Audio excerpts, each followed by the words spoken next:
Assalamualaikum warahmatullahi wabarakatuh. Anda rindu mendengarkan kajian-kajian dari ustadz-ustadz kita dari Aceh? Kunjungi channel YouTube Maulizul Akbar NAD. Subscribe, like, share, komen.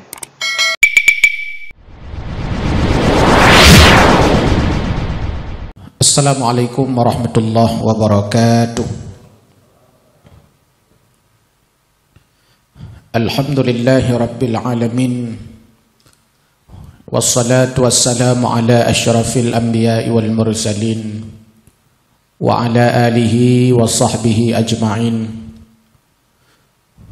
Allahumma salli ala sayyidina Muhammad wa ala alihi wa sahbihi wa man tabi'ahu ila yaumil qiyamah. Allahumma subhanaka la ilma lana illa ma 'allamtana innaka antal alimul hakim. Rabbana zidna ilma warzuqna fahma.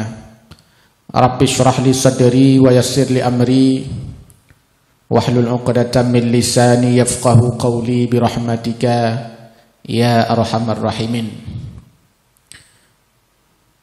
Yang kita muliakan Bapak Kepala Kantor Perwakilan Bank Indonesia Luxemawe, Pak Gunawan, dan Bapak Ibu sekalian yang berbahagia. Ketika Rasulullah sallallahu alaihi wasallam bersama para sahabat hijrah ke Madinah, dari Mekkah ke Madinah, yang sudah diniatkan oleh Nabi sejak bulan Muharram dan baru terlaksana pada bulan Safar hingga Rabiul Awal.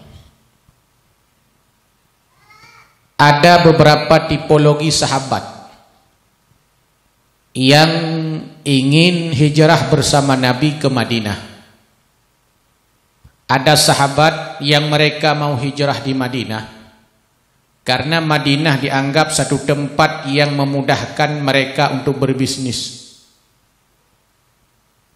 Agar peluang bisnis lebih bagus, keuntungan lebih besar, daripada mereka dagangan-dagangan mereka akan laris manis di kota Madinah. Artinya ini orientasi beberapa sahabat yang berasal dari pedagang. Mereka hijrah ke Madinah tujuannya supaya dagangan mereka laris. Satu. Yang kedua, ada kelompok sahabat yang mereka mau hijrah ke Madinah karena ingin menikah di Madinah. Ingin menikah di Madinah. Tidak menikah di Mekah, bahkan sudah menikah di Mekah, tujuan pergi ke Madinah, ingin menikah di Madinah. Karena orang Madinah itu secara fisik memang lebih cantik dibandingkan orang-orang Mekah. Sehingga orang Madinah itu menjadi dambaan orang-orang Mekah saat itu. Bahkan sampai sekarang, kalau kita lihat wajah orang Madinah dengan orang-orang Mekah, beda. Itu orientasinya.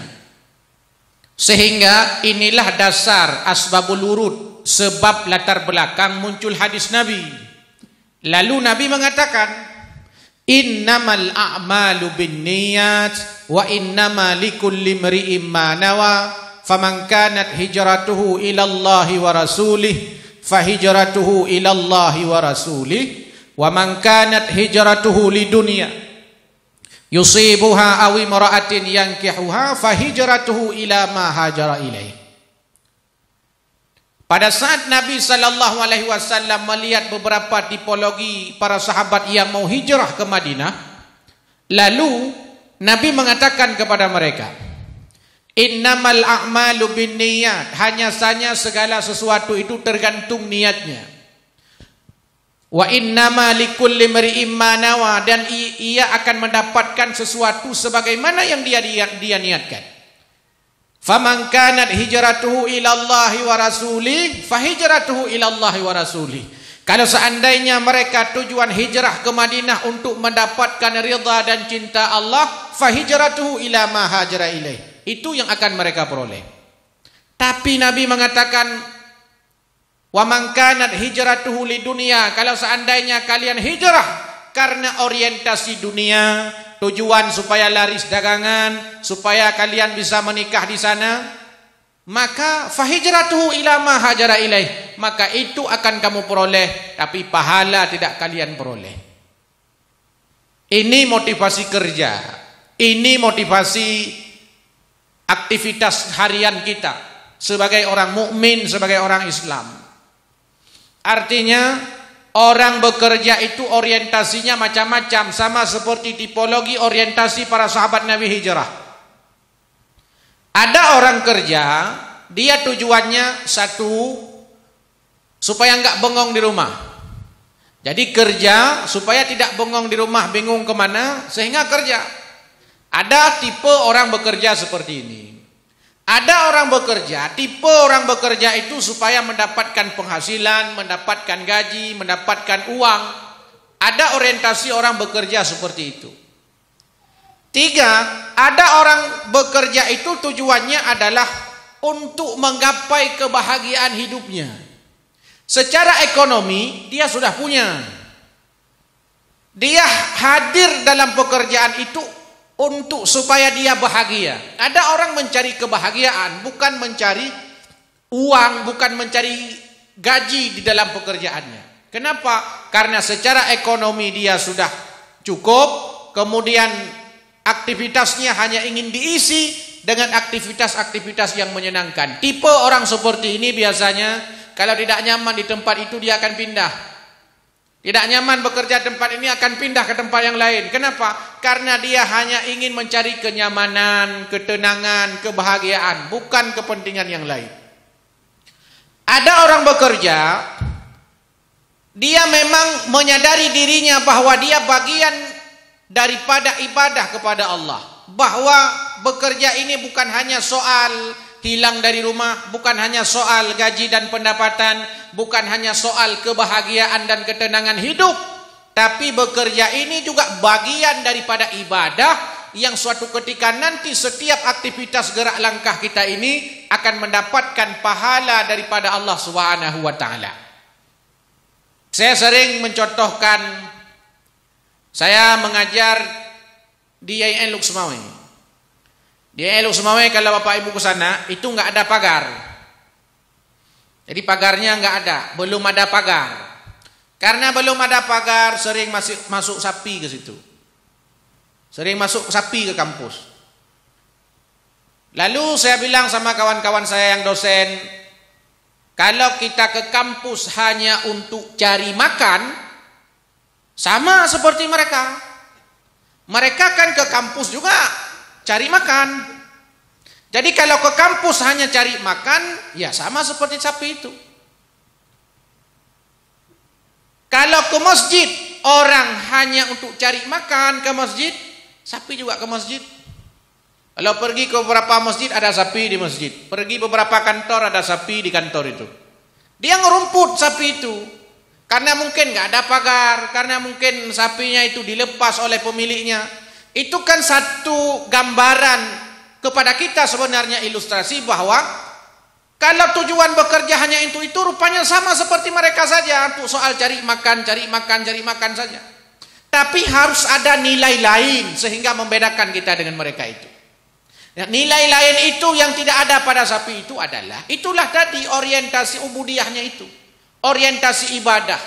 Orang Islam itu jangankan salat jadi ibadah, makan saja harus jadi ibadah. Makan harus jadi ibadah, sehingga semakin banyak makan semakin banyak pahalanya. Karena bagus cara makannya, sesuai sunnah Nabi pada saat ia makan, dia baca bismillah. Dia memuji Allah pada saat dia makan dengan tangan kanannya. Itu dapat pahala. Makan saya dapat pahala, masuk kamar mandi saya dapat pahala. Buang air besar bisa dapat pahala, bayangkan. Buang air kecil bisa dapat. Berjima suami istri bisa dapat pahala.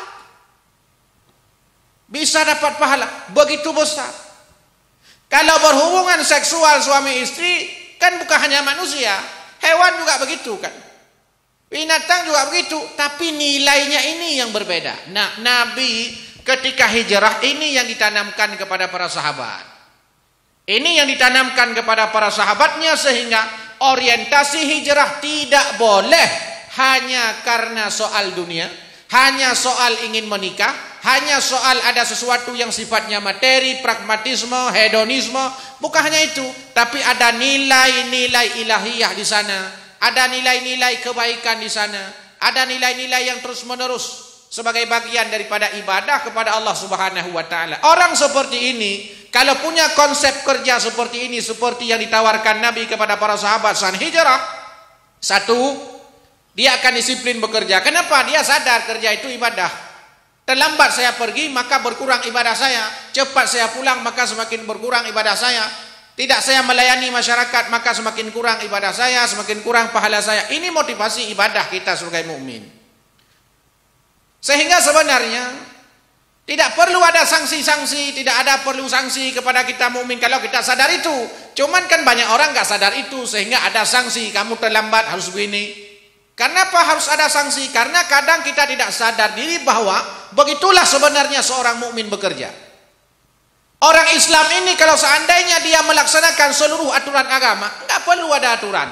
Aturan-aturan pemerintah, aturan-aturan negara itu nggak perlu. Karena aturan itu kan sifatnya untuk memaksa kita. Memaksa kita.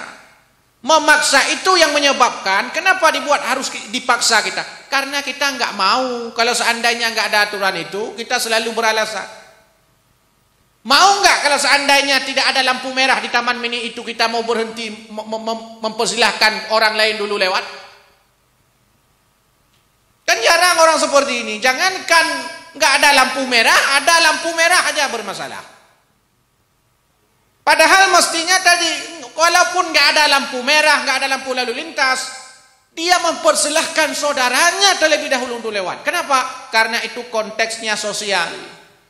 Sampai dalam fikih itu disebutkan bahwa kalau ibadah-ibadah yang sifatnya ibadah-ibadah fardhu'in, dahulukan diri sendiri.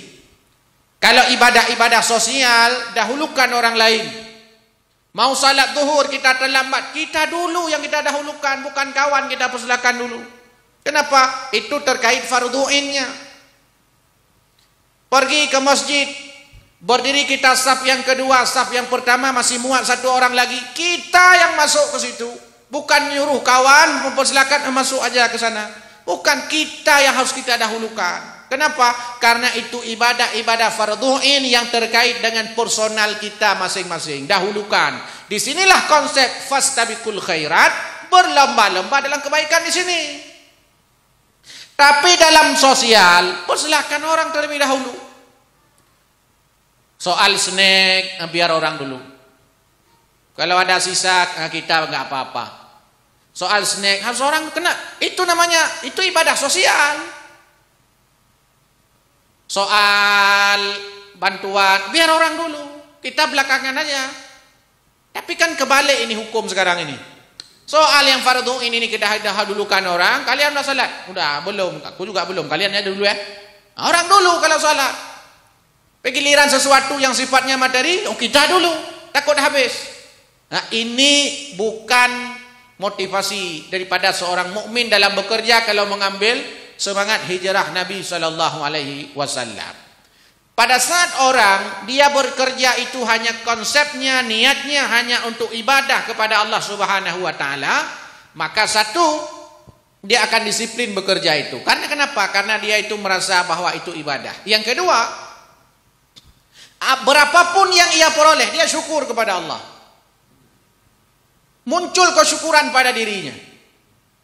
Berapa hak dia begitu diberikan, dia syukur kepada Allah Subhanahu wa taala. Tapi pada saat orang bekerja hanya untuk kepentingan duniawi, kepentingan materi, diberikan sesuatu ada, waduh ini enggak cukup dengan gaya hidup saya. Ini enggak cukup kalau segini dari sisi kebutuhan hidup saya. Akhirnya apa? Akhirnya mengeluh, akhirnya mengumpat diri sendiri dan seterusnya. Ini jadi persoalan. Kenapa? Karena berangkat daripada niat yang keliru tadi. Atau dia akan berpindah posisi. Ini enggak nyaman, pindah dia. Tapi orang-orang yang bekerja memang ikhlas lillahi ta'ala dan kemudian dia ingin beribadah untuk itu, dalam kondisi apapun dia bertahan. Ada masalah, selesaikan. Ada masalah, carikan solusi bersama. Ini yang ditanamkan oleh Nabi SAW. Sehingga secara akhirat dapat, dunia juga dia peroleh. Bapak Ibu sekalian yang dimuliakan Allah Subhanahu wa taala. Itu hijrah Nabi SAW disampaikan kepada para sahabatnya bahwa segala sesuatu yang kita lakukan itu penting, tergantung niat, dan niat itu penting. Hadis innamal a'malu binniyat ini satu-satu hadis yang bicara tentang niat. Enggak ada hadis lain yang bicara tentang niat. Tapi hadis ini juga yang sering kontroversi, khilafiyah, orang ribut soal-soal niat. Kadang-kadang hadis ini juga. Hadisnya cuma satu tapi melingkupi seluruh ibadah, aktivitas hidup kita. Hadisnya cuma ini. Innamal a'malu binniyat. Orang sudah hafal semuanya. Kalau Bapak Ibu buka hadis Arba'in An-Nawawi, ini hadis pertama diletakkan. Bahkan para ulama itu menulis kitab-kitab hadis seperti kitab Tanbihul Ghafilin Abu Nasir bin Muhammad bin Ibrahim As-Samarkandi, kitab Al-Azkar karangan Imam Nawawi. Hadis pertama motivasi penulis ini. Kenapa kitab-kitab para ulama dulu tahan? Sejak dulu sampai sekarang dipelajari orang, bahkan mungkin sampai kiamat. Karena ditulis di awal-awal kitab seperti Imam Nawawi menulis di kitab Al-Azkar bahwa hadis innamal a'malu binniyat, hadis ini sering digunakan oleh para ulama tempo dulu pada saat mereka menulis. Sehingga mereka memperbaharui niatnya. Bahkan sebelum mereka menulis, mereka berwudu. Mereka salat malam dulu baru menulis kitab-kitab itu. Sehingga barakah kitab itu sampai sekarang dipelajari orang. Bukan seperti buku-buku kita kan, profesor misalkan kan. Berapa lama dia bertahan buku itu? Selama bestseller 2 tahun, setelah itu enggak laku lagi. Ada buku baru. Kemudian ada buku baru. Kenapa? Karena mungkin ada penulis itu yang orientasinya beda, kepentingannya hanya untuk royalti. Tapi para ulama tempo dulu coba lihat berapa banyak kitab Imam Nawawi yang dipelajari. Bapak Ibu dengar pengajian tiap-tiap malam itu kadang-kadang di masjid. Dibuka kitab Imam Nawawi, dibuka kitab Imam Ghazali. Bayangkan coba. Kalau seandainya Imam Ghazali mengambil royalti, berapa banyak sedunia ini yang pelajari kitab itu. Tapi rupanya itu yang jadi problem hari ini. Jurnal-jurnal akademisi itu enggak laku, enggak dibaca orang, enggak ada manfaatnya, tidak memberikan kemanfaatan kepada orang, penelitian terus. Tapi penelitian itu enggak berefek terhadap pembangunan. Masyarakat enggak tahu apa hasil penelitian. Apa sebabnya? Tadi orientasinya apa? Orang bekerja, apalagi dunia sekarang memang dunia administratif semua. Jangankan kadang-kadang di kantor, di lembaga pendidikan saja jadi persoalan. Berapa banyak guru hari ini seperti guru-guru tempo dulu waktu kita kecil berjumpa dengan guru-guru itu. Kan langka sekali. Berapa banyak dosen-dosen hari ini yang sama persis seperti dosen-dosen yang keikhlasannya luar biasa tempo dulu. Kadang-kadang guru hari ini ya sibuk dengan administratif. Memang begitu. Sibuk dengan administrasi, bagaimana supaya sertifikasi ini, bikin sertifikat, ikut. Pokoknya orang dipaksa seperti itu. Sehingga memang disorientasi. Yang awalnya dulu memang dia ikhlas, dia mau mengajar, mencerdaskan anak bangsa, lalu dibebani yang administratif ini. Itu lalu banyak kadang-kadang. Memang gak sempat mengajar. Sehingga yang mengajar apa? Yang gak ikut pelatihan itu yang mengajar. Ya honorer itu yang gak ikut pelatihan, gak pernah ikut pelatihan guru, gak pernah ikut BIMTEK. Mereka ini yang mengajar. Sedangkan yang ini sudah sibuk. Bahkan ada beberapa guru yang lapor sama saya, curhat lah. Mau sekolah S2, S3 nggak boleh sama dinas. Guru kok S3? Pikir guru SD. Cukup S1. Coba, ini kan jadi persoalan ini. Kalau kita baca di luar negeri, saya baca itu di Finlandia bagaimana? Profesor guru SD. Coba bayangkan, maka hebat anak orang. Profesor, guru SD itu profesor. Kita kalau udah S2 mesti jadi dosen. Kalau enggak jadi guru enggak mau. Ini kan latar belakang yang keliru ini. Tadi ada orientasi yang berbeda. Maka penting bagi kita untuk menyadari itu. Hadisnya itu innamal a'malu binniyat, tapi keberkahan luar biasa kepada buku-buku para ulama. Kitab-kitab para ulama dipelajari, kita ambil sedunia, bukan hanya kita. Kitab Ihya Ulumuddin karangan Imam Ghazali bukan hanya orang Aceh aja yang baca. Seluruh dunia orang Islam, ulama-ulama Islam mempelajari kitab itu. Satu orang menulisnya, Imam Ghazali. Enggak ngambil royalti. Bayangkan tuh. Kalau di Aceh ada wakaf Habib buka kan di Mekah. Bagaimana itu? Enggak ada. Mana ada efek? Ada efek untuk dirinya, keluarganya secara mati? Enggak ada. Memang kepentingannya untuk ibadah tadi itu. Nah, ini yang perlu kita tanamkan pada saat kita bekerja. Maka sebelum bekerja, berangkat kerja, kita diminta untuk berdoa supaya setiap langkah baca bismillah di langkah yang pertama. Lalu berdoa kalau seandainya berkendaraan untuk menuju ke tempat kerja, berdoa. Dan ini yang diajarkan agama, supaya motivasi ibadah kita itu harus berbeda. Artinya bahasa kasarnya begini, cari makan kita dengan cari makan hewan itu harus beda. Harus beda nilainya itu. Walaupun sama-sama cari makan, tapi ada nilainya yang berbeda. Sehingga ada nilai plus yang Allah Subhanahu wa taala berikan kepada kita.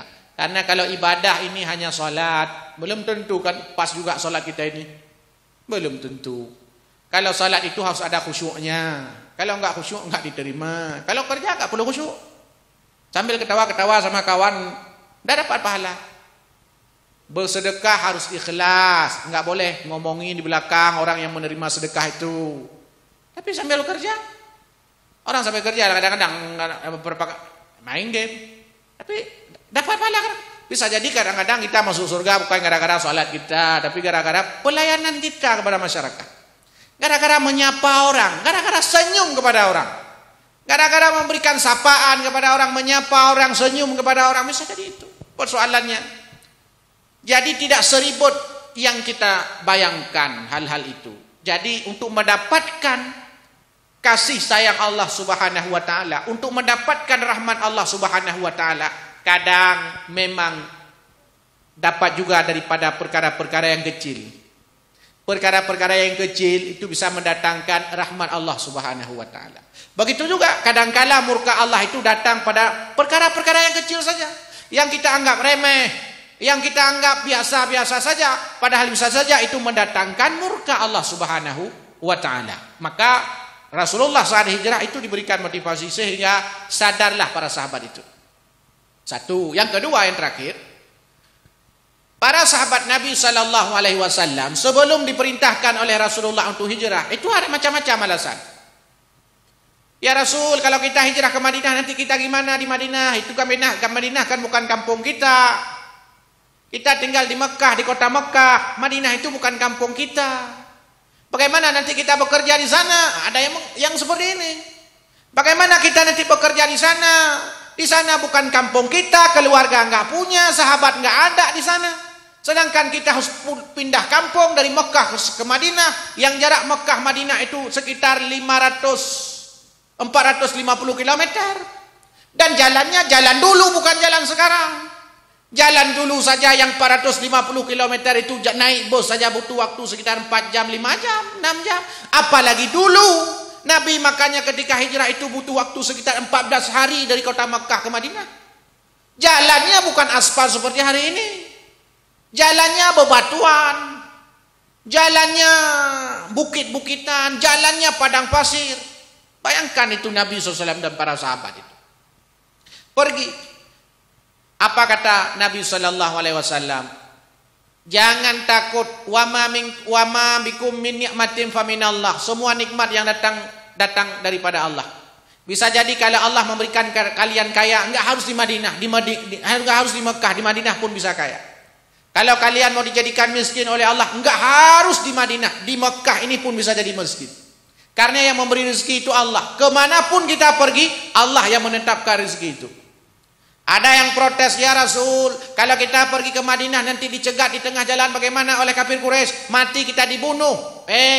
Kata Nabi sallallahu alaihi wasallam, kalau kalian takut mati, dibaca ayat oleh Nabi sallallahu alaihi wasallam bahwa setiap yang berjiwa pasti akan mati. Kullu nafsin dha'iqatul maut. Kalian duduk di Madinah mati, pergi ke Mekah, pergi pulang berada di Mekah juga mati. Kalian hijrah ke Madinah bisa juga mati, di Mekah juga bisa mati, di sini mati, di sana mati. Hijrah mati, enggak hijrah juga mati. Takut mati, enggak takut mati juga. Jadi enggak ada alasan sehingga para sahabat, oh kalau begitu mati, pergilah hijrah ke Madinah itu. Sehingga macam-macam problem ada yang dihadapi oleh Nabi SAW pada saat hijrah itu. Sehingga coba bayangkan, mau orang-orang Mekah ini, orang-orang beriman meninggalkan keluarganya yang tidak beriman, pergi sendiri dia ke Madinah bersama sahabat yang lain. Punya istri yang gak beriman, tinggalkan istri. Ada suami gak beriman, tinggalkan suami, pergi istri. Harta, rumah, semuanya tinggal di Mekah, pergi ke Madinah. Itu penting. Sampai di Madinah, itulah hebat Nabi SAW. Mampu mempersaudarakan coba. Mereka orang Madinah dengan orang Muhajirin ini bukan satu bangsa, bukan satu suku, dialek bahasanya beda, gaya karakternya beda, tapi dipersaudarakan oleh Nabi SAW. Padahal bukan saudara kandung, bukan satu sepersusuan, bukan satu kampung, bukan satu kota, bukan. Beda negara, beda wilayah, beda karakternya beda. Tapi dipersaudarakan oleh Nabi. Kita satu saudara kandung bertengkar, satu keluarga bertengkar, satu profesi bertengkar, satu kantor bertengkar. Nabi mampu mempersatukan coba orang yang berbeda, karakternya berbeda, profesinya berbeda, yang mempersatukan mereka hanya agama saja, akidahnya saja. Maka ayat Allah Subhanahu wa taala bahwa innamal mu'minuna ikhwah, hanya saja orang mukmin itu bersaudara. Sebenarnya BIMTEK nggak perlu. Sebenarnya pelatihan-pelatihan untuk menyatukan visi, kan ada orang menyatukan visi, menyatukan supaya kita saling mengenal, nggak perlu sebenarnya itu. Kalau seandainya kita menyadari posisi kita sebagai orang beriman. Karena kalau kita orang beriman, dia beriman, itu saja sudah cukup syarat untuk bekerja sama dengan dia. Itu saja sudah cukup syarat agar kita bisa percaya kepada dia. Kenapa? Karena dia iman. Gak mungkin orang beriman itu berdusta. Gak mungkin orang beriman itu mencuri. Gak mungkin orang beriman itu menyakiti kita. Gak mungkin orang beriman itu merusak hubungan. Gak mungkin. Cuman masalahnya kita hari ini itu. Kan itu saja masalahnya. Kita nggak sadar bahwa kita orang beriman, seiman. Kan ada orang ini seiman, sekampung, separtai, semazhab, sekantor, serumah lagi. Sepiring nasi berdua lagi istrinya. Bertengkar juga, coba bayangkan. Berarti Nabi SAW itu, makanya hijrah itu penting kita petik. Dipersaudarakan oleh Nabi. Karakternya beda. Orang Mekah itu seperti orang Aceh, orang Medan. Kasar-kasar orang Mekah itu. Kasar. Orang Mekah itu kasar, walaupun nggak semua Nabi nggak kasar, tapi orang Mekah itu kasar memang karakternya. Kasar itu bukan menunjukkan dia itu nggak baik, bukan. Memang karakter keras karakternya.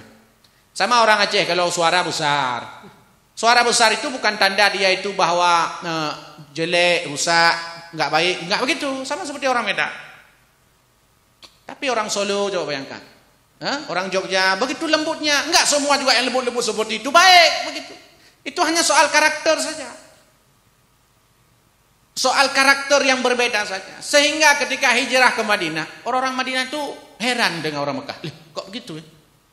Maka sampai sekarang kalau Bapak Ibu umrah misalkan, lihatlah itu di Mekah itu gimana orang kencing itu WC bau. Karena dulu memang kebiasaan orang Mekah seperti itu. Kencing sembarangan, karena memang begitu, memang karakter seperti itu. Tapi orang-orang Madinah itu lembut orangnya soft. Orang Madinah itu orang-orang yang kalau bahasa kita itu orang yang bisa tersenyum kalau melihat orang. Dia kalau jumpa orang pasang muka senyum, jumpa orang gak senyum. Kan ini saja persoalan begitu, tapi dipersaudarakan oleh Nabi SAW.